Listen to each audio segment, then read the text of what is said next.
Can nature create itself? In the midst of philosophical and scientific debates about the origin of existence and the reason behind the universe and life, a central question emerges. Can nature create itself? In other words, can matter, energy, or the laws of physics be the primary cause of everything?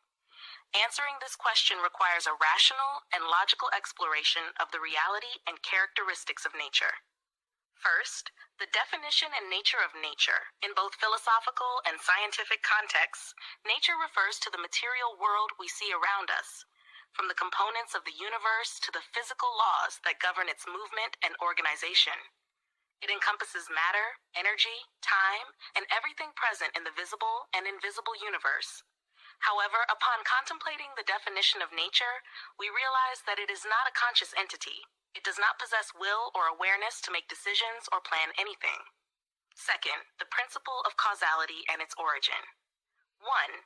The principle of causality in philosophy. One of the fundamental principles that philosophy has relied on since ancient times is the principle of causality. This principle asserts that everything that occurs must have a cause. Aristotle, the renowned Greek philosopher, considered that every movement must have a cause that drives it to occur. Nothing can arise from nothingness without a cause. 2. Causality and nature. When examining the laws of nature, we find that causality is at the heart of these laws.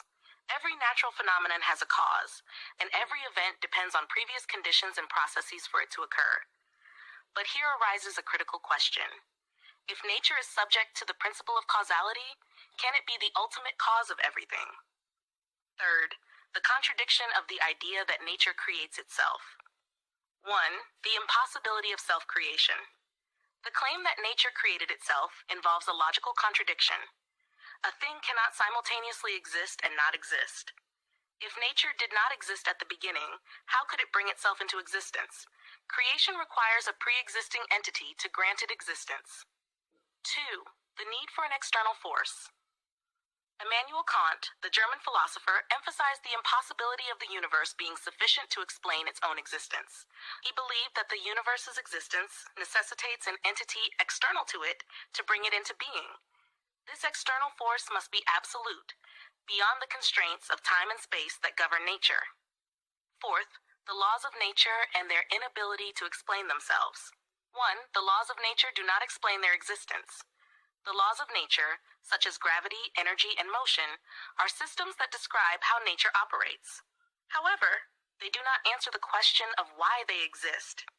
How did these laws originate, and why do they operate in this specific manner? The notion that laws could have created themselves is an assumption that lacks logical foundation. 2. Testimony of scientists. The renowned physicist Stephen Hawking, despite his atheism, acknowledged that the laws of physics might explain how the universe operates, but cannot explain why there is something instead of nothing. Herein lies the inherent inability of nature to explain its own origin. Fifth, nature and its limits. 1. Matter and energy. When examining matter and energy, we find that they are subject to laws of transformation and transfer. Matter cannot emerge from nothing, and energy cannot be produced from a vacuum without intervention.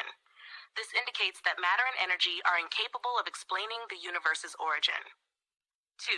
Time and space are frameworks that belong to nature and depend on it. If nature did not exist initially, then time and space also did not exist, making the idea that nature could have created itself illogical. 6th, philosophical perspectives on the origin of the universe. 1. The atheistic perspective.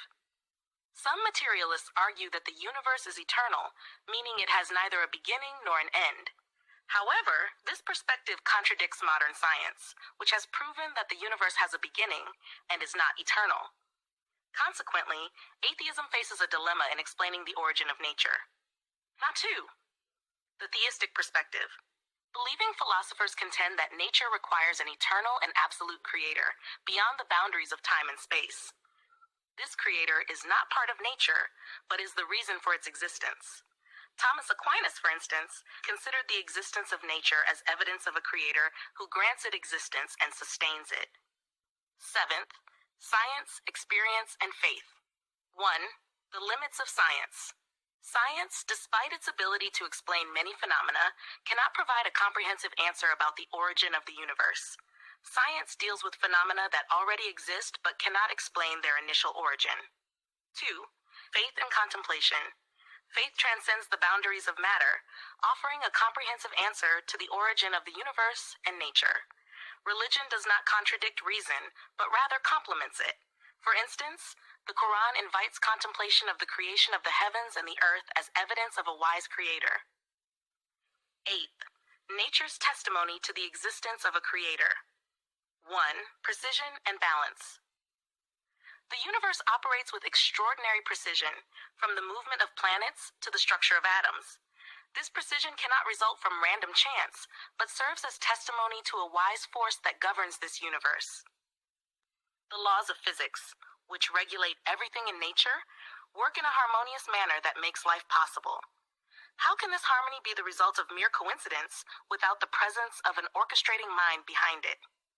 2. Creativity and beauty. Nature is full of beauty and creativity, from the diversity of living creatures to the splendor of natural landscapes. This beauty is not essential for the survival of living beings, making its presence a sign of a creator who loves perfection and beauty. Consider how life pulsates with colors and diversity in every corner of nature, from flowers to the depths of oceans, bearing witness to a wise creator. 3. Complexity and design.